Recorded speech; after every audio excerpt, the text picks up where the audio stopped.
Association with कुटुंब app. अनेक ग्रुपों से पाइए छुटकारा, आपके संगठन का अपना ऐप कुटुंब ऐप।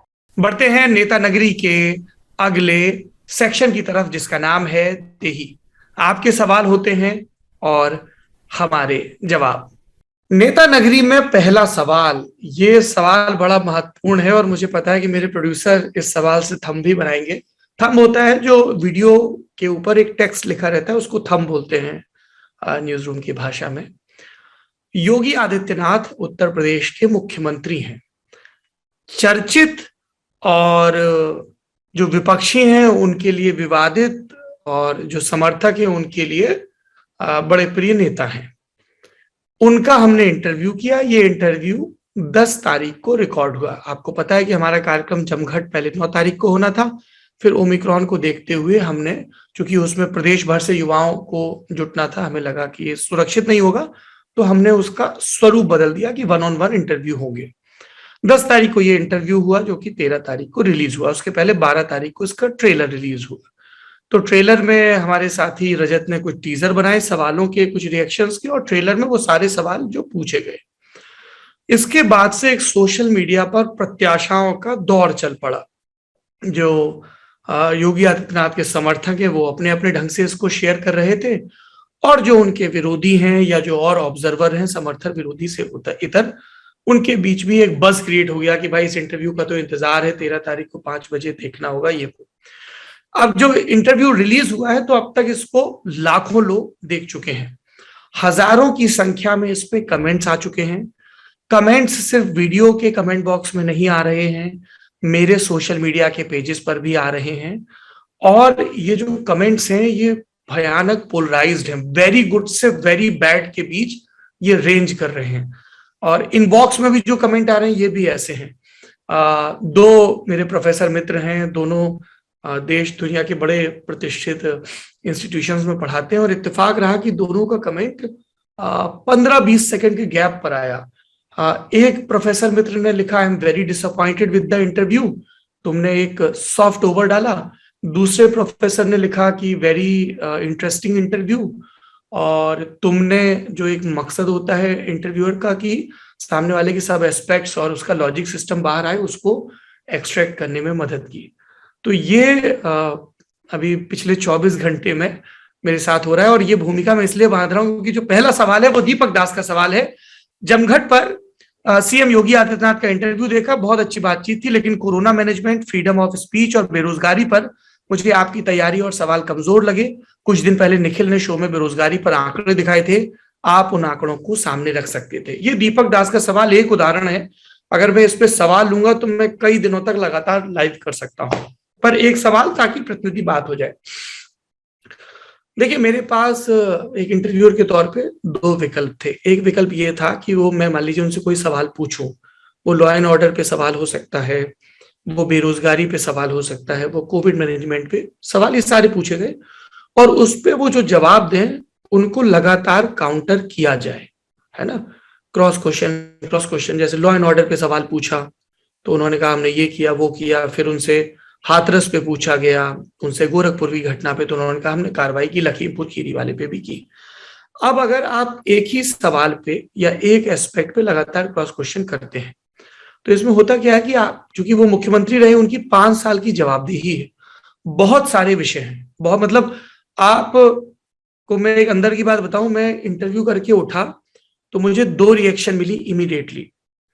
पहली रिएक्शन ये थी कि ये मुख्यमंत्री का अब तक का सबसे लंबा इंटरव्यू है, लगभग 75-76 मिनट का। बोले आज तक इतना लंबा इंटरव्यू कभी नहीं हुआ। और मेरी पहली रिएक्शन टीम को ये थी कि यार सब सवाल पूछ लिए, एक सवाल तो फिर भी रह ही गया। अब कई लोगों को उत्सुकता होगी कि वो एक सवाल क्या था। कई लोगों ने मुझसे कहा कि नहीं, आपने ये सवाल 2017 में भी पूछा था। वो एक सवाल मेरा ये था, आपको बता दूं, लगभग सारे सवाल टच कर लिए गए। कई सवाल ऐसे थे, मैं आऊंगा उन पे, जो जिन पे और विस्तार से बात की जानी चाहिए थी, नहीं कर पाया, और वो मेरी कमी है। तो ऐसा नहीं कि जो लोग आलोचना कर रहे हैं मैं कोई बुरा मान रहा हूं। अगर आप मुझसे डिसअपॉइंट भी हो रहे हैं, नाउम्मीद भी हो रहे हैं, तो नाउम्मीद में भी एक उम्मीद है कि आपने मुझसे उम्मीद की थी। तो मैं कोशिश करूंगा कि अगली बार जब भी किसी नेता का इंटरव्यू करूं तो और बेहतर करूं।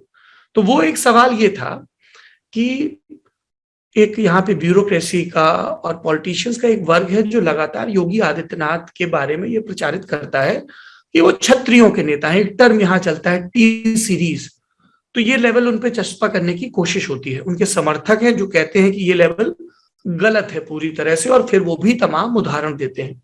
हमने पूर्वांचल में देखा कि भाजपा ने एक ब्राह्मणों की कमेटी बनाई और उसमें इनके धुर विरोधी रहे शिव प्रताप शुक्ला और तमाम लोग हैं।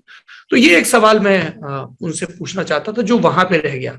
अब सवाल आता है कि कोविड मैनेजमेंट, बेरोजगारी, नौजवानों की नौकरी के, सरकारी नौकरी के, एक शिक्षक भर्ती की बात हुई, पर हमारे पास पूरी एक बड़ी लिस्ट थी, नलकूप भर्ती, जूनियर एडिट, बहुत सारे मसले थे। क्योंकि हम लोग रंग रूट में लगातार इन सवालों को उठाते रहते हैं, लोअर पीसीएस को लेके, कि इन पे और पूछा जाता है। ये मुझे भी लगता है दो वजह रही। एक तो मैंने आपसे कहा कि ज्यादा से ज्यादा टॉपिक कवर करने थे, और दूसरी वजह जो मैंने बाकी इंटरव्यू किए हैं जिसमें बीजेपी के भी नेता शामिल हैं और उनकी विरोधी पार्टियों के भी नेता, वहां पे मुझे टाइम कंस्ट्रेंट नहीं बताया गया। जैसे मान लीजिए मैंने रामाचल राजभर जी से बात की, तो बातचीत जब मेरी तरफ से पूरी हो गई तब वो पूरी हुई। संजय सिंह की बातचीत हुई, पूरी हुई। स्वतंत्र देव सिंह भाजपा के प्रदेश अध्यक्ष, उनसे बातचीत पूरी हुई। जब पूरी हो गई तो अच्छा करो। मुख्यमंत्री के में क्या था कि उनके बहुत सारे समय, तो उनको आ गया अच्छा भाई 45 मिनट का समय है, इसमें आपको बात करनी है। तो 45 मिनट को हम अच्छा एक सवाल और पूछ लेते हैं, एक सवाल और। तो वो, ये मैं आपको बता रहा हूँ, नोबडी शेयर्स दीज थिंग्स की क्या इनसाइड होता है एक बड़े पॉलिटिकल इंटरव्यू के। तो हुआ कि अब समय इतना है तो आप इस समय में क्या क्या पूछें, कितना पूछें और किन चीजों को छोड़ें। तो मुझे लगा व्यक्तिगत तौर पे, आई माइट बी रॉन्ग, आप में से कुछ लोगों की नजर में, कि कुछ सवालों पे बहुत इंटेरोगेट करने के बजाय सारे सवालों पर ये जो व्यक्ति है 5 साल मुख्यमंत्री रहा और अब सत्ता का दावेदार है, ऐसे व्यक्ति और उसके व्यक्तित्व के बारे में पता चले, उनका जो एल्गोरिदम है, उनका जो लॉजिक सिस्टम है वो पता चले। अब क्या उनके दिए हर जवाब से मैं संतुष्ट हूं, ये मेरी व्यक्तिगत राय, वो भी बताऊंगा। प्रदेश की जनता, इसीलिए आप देखिए उस इंटरव्यू की क्लोजिंग क्या है कि आपने योगी आदित्यनाथ को सुना, उनके जवाबों से आप कितने सहमत हैं तय करिए और कमेंट बॉक्स में बताइए। अब जैसे हम जब प्रदेश में घूमे तो हमने आवारा पशुओं का मामला खूब देखा, और ऐसा नहीं कि इस आवारा पशु के मामले में बीजेपी विरोधी लोग या बीजेपी विरोधी किसान ही बोल रहे थे, उनके समर्थकों ने भी कहा, ऑन कैमरा कहा। अब इस पे मुख्यमंत्री के आपने लॉजिक भी सुन लिए कि हमने ये बनाया, ये किया, हम गौ हत्या को रोका, और फिर उन्होंने बता दिया कि साहब जिन पत्रकारों ने इसके बारे में कहा था गौशालाओं की बुरी स्थिति के बारे में, उन पत्रकारों पे हमने जांच करवाई तो गड़बड़ निकला। अब ये मुख्यमंत्री का जवाब है, ठीक है। आप उस जवाब से कितने सहमत है असहमत हैं, आप अपने इर्द गिर्द देख के ये चीज भांप सकते हैं। मेरा एक पत्रकार के तौर पे काम है कि एक विषय पे जो व्यक्ति जवाब दे है वो क्या कह रहा है वो आपके सामने तक लाना। भर्ती पे यही बात, कोविड मैनेजमेंट में मैंने ये चीज कही कि हमने देखा कितनी बुरी स्थिति। अब वो मुख्यमंत्री कह रहे हैं कि ब्राजील देखो, अमेरिका देखो, पत्रकारों को क्या दिखाना चाहिए। तो मेरे लिए वो एक विकल्प था कि मैं वहीं रुक के पत्रकारों को क्या दिखाना चाहिए, क्या नहीं दिखाना चाहिए। पर आपके पास टाइम उतना ही है, तो आप उतने टाइम में कितनी बहस करें, कितने ज्यादा सवाल करें, ये एक डाइसी कॉल रहता है। अब आखिरी बात ये कि जिन लोगों को बड़ा अच्छा लगा उनसे मुझे कुछ नहीं कहना है, क्योंकि जो ललन टॉप के पुराने दर्शक है वो जानते हैं कि मैं तारीफ पे हाथ ही जोड़ता हूं, क्योंकि सीखने को बहुत कुछ है और सबको पता है कि उनकी गगरी कितनी रीति है। जिन लोगों को बुरा लगा उसमें मुख्यतः मैं देख रहा था कि 2 तरह के लोग हैं। कुछ हैं जो दूसरे राजनीतिक दलों से जुड़े हैं, तो उनको लग रहा था कि आपने क्यों क्रॉस क्वेश्चन नहीं किया, क्यों इंटरोगेट नहीं किया, क्यों और सख्त सवाल नहीं पूछे, टेलर से इतना प्रॉमिस था। उनमें से भी कुछ हैं जिन्होंने मुझे लेवल भी दे दिया है ना, जो इस तरीके से दिए जाते हैं कि तुम ये निकले, तुमने ये कर लिया, वो कर लिया। तो जिन्होंने तय कर लिया है मेरे बारे में, मैं उनकी राय बदलने को लेके कुछ नहीं करूंगा, वो आपकी राय है।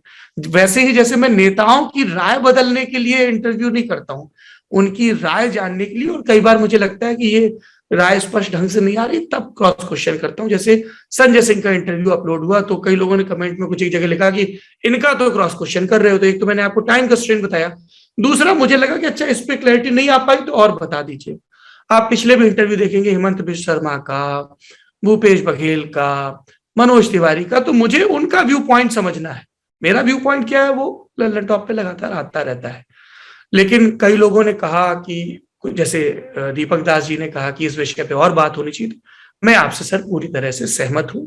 कुछ सवाल ऐसे हैं, हाइंडसाइट विजडम की बात है, जिन पर मुझे लगता है कि मुझे मुख्यमंत्री के सामने और ज्यादा आंकड़े रखने चाहिए थे, उनसे और स्पष्टता से जवाब हासिल करने चाहिए थे।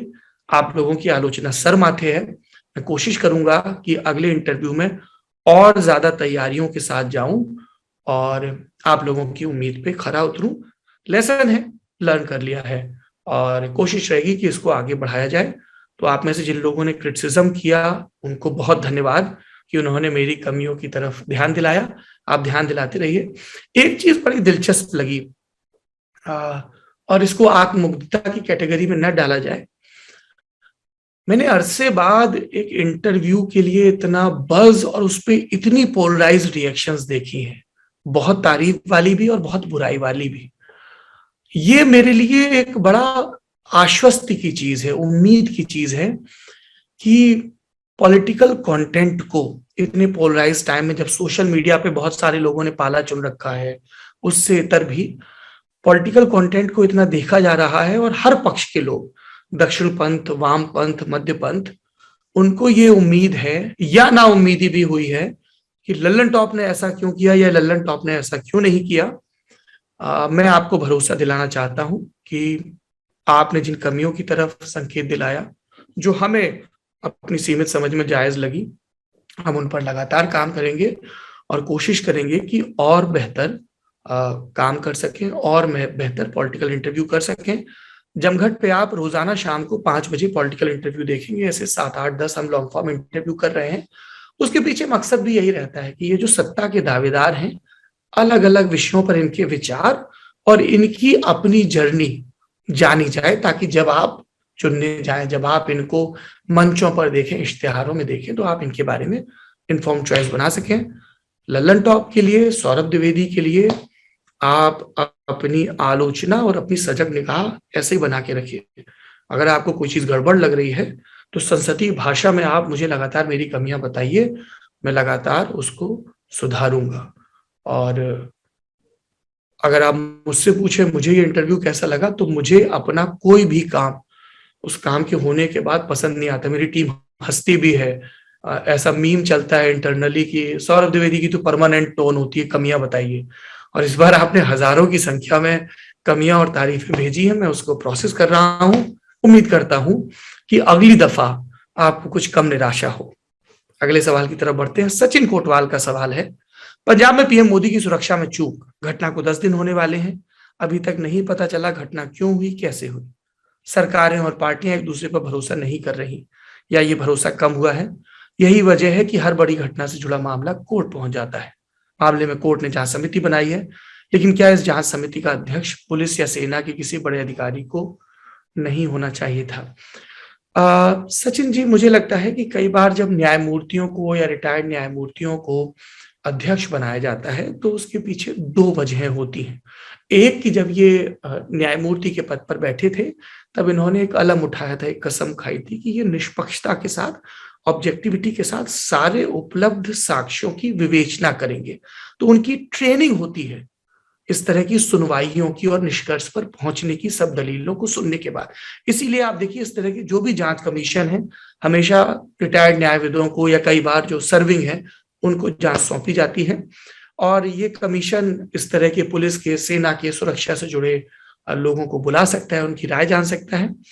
दूसरा जो आपने शुरुआती ऑब्जर्वेशन रखा, I sir sincerely agree with you कि हमारे नेता जो संवैधानिक पदों पर बैठे हैं, प्रधानमंत्री, मुख्यमंत्री और भी सारे लोग, इनके जो राजनीतिक दल हैं, पक्ष विपक्ष के, वो अपने अपने हिसाब से नैरेटिव बनाएंगे, एजेंडा चलाएंगे, पर ये राजनीति से इतर मामला है।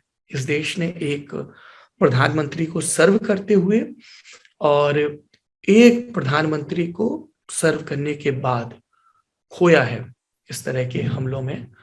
तो ये मजाक का विषय नहीं है किसी के लिए। भाजपा अपने ढंग से यूज कर रही है इस पूरी बातचीत को, कांग्रेस अपने ढंग से। नहीं होना चाहिए, पर यह दिखाता है कि हमारे पॉलिटिशियंस कितने मैच्योर हैं और उनके प्रोपेगेंडा उनके लिए कितना जरूरी है।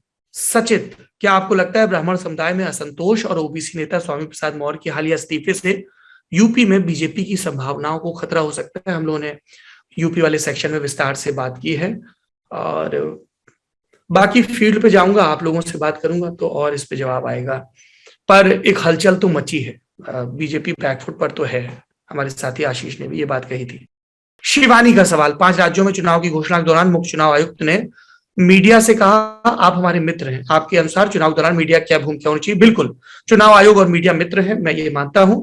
चुनाव आयोग का काम एक एजेंसी के तौर पे वॉचडॉग की तरह है कि सब ठीक से हो, और मीडिया का भी काम यही है, तो उनको एक दूसरे को इन्फॉर्म करना चाहिए। कई बार होता है कि पत्रकारों की खबरों के आधार पर कि बूथ कैप्चरिंग हुई या अनियमितता हुई, वो ही चुनाव आयोग संज्ञान लेता है। और मीडिया का काम यही है, एक लेवल प्लेइंग फील्ड रहे, सबकी बात सब तक पहुंचे और उसके बाद पब्लिक एक इन्फॉर्म्ड ओपिनियन बना सके और चॉइस बना सके, उसको रिपोर्ट करना।